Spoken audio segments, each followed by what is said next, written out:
Kim's Lost Words: A Journey for Justice from the Other Side by Jamal T. Millwood for Kimberly A. Porter.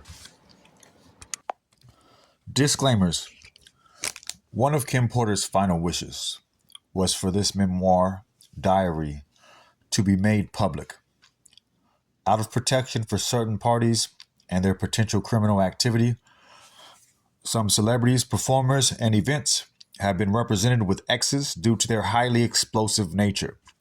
At some point in the future, this information will be revealed to the public.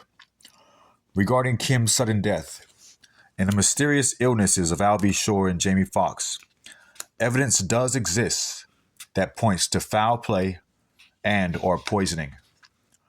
God bless Kim Porter and all of Sean Combs' victims, both male and female. Chapter 1. Introduction.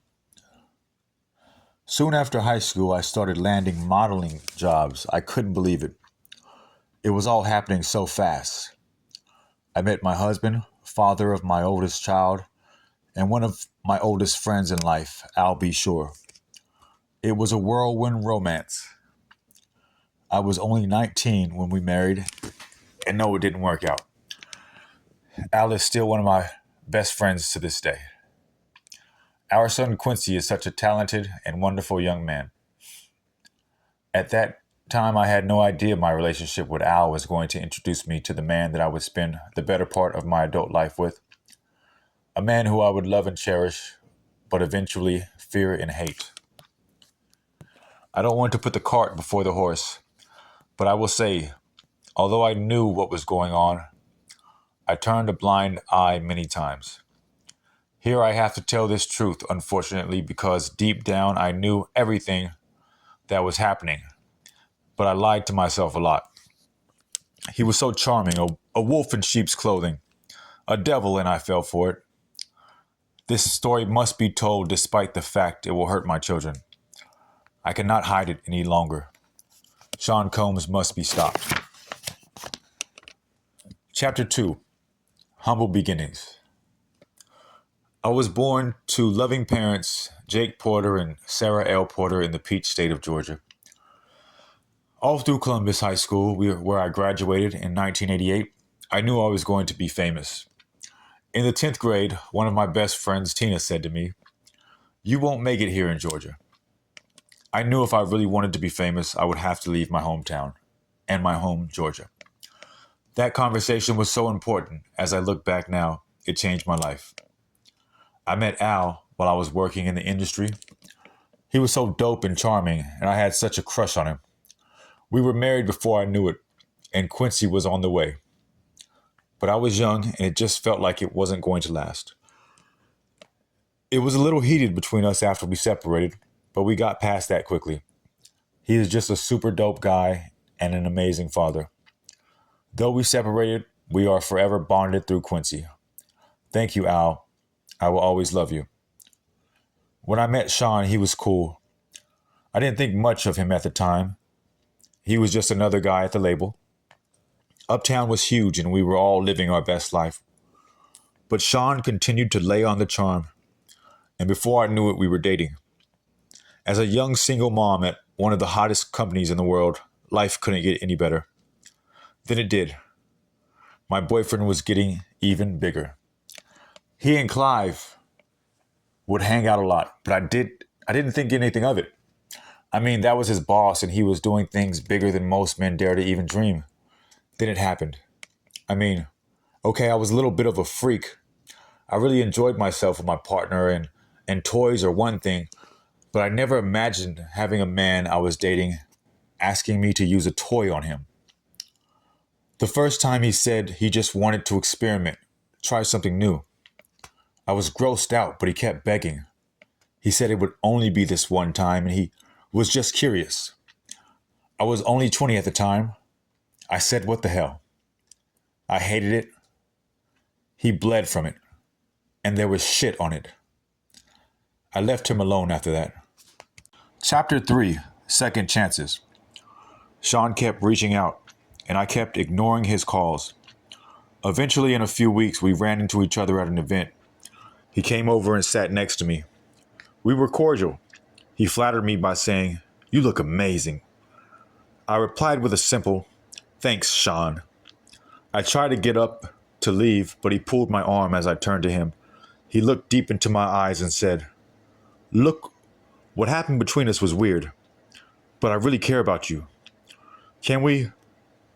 He paused, and I tried to use this as my attempt to escape. I pulled my hand back and said, "Sorry, Sean, I have to go. Please, I think I'm falling in love with you. Can we talk?" My breath was taken away. Did he say he loved me?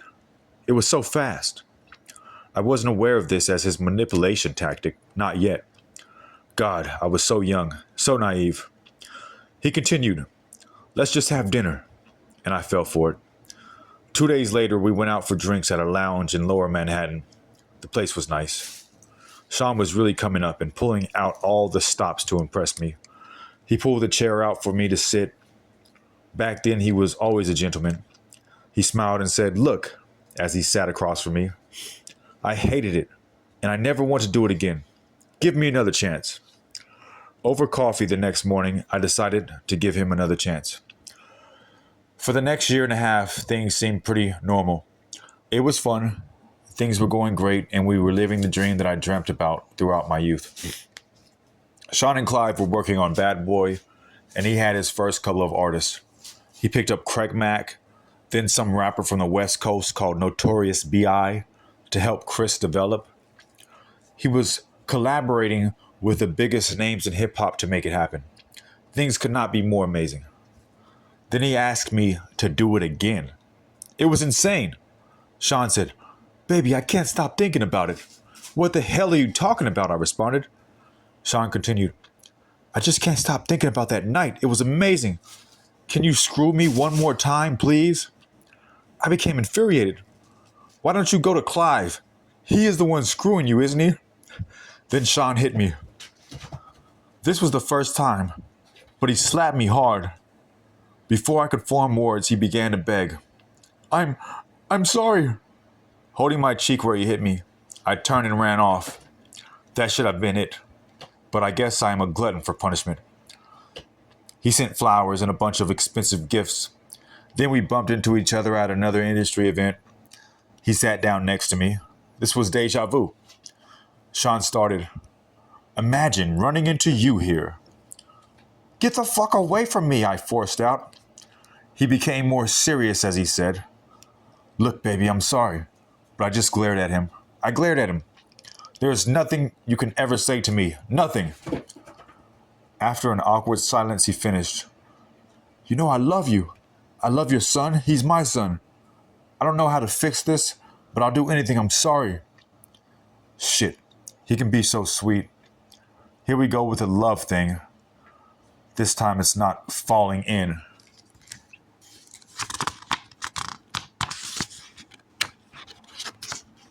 He was great with Quincy, and to be honest, despite everything, I missed him. As he stood to walk away, I remember hearing myself saying, "Call me later." What the fuck is wrong with me? Chapter 4. Forgiveness. Sean arrived with flowers in his hand.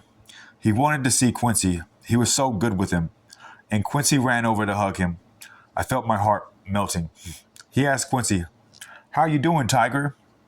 Quincy looked so innocent as he responded, "I'm good. I miss you."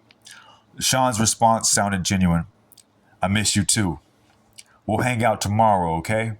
"Okay? Okay." Sean gave him a little love tap on the butt. "It's bedtime."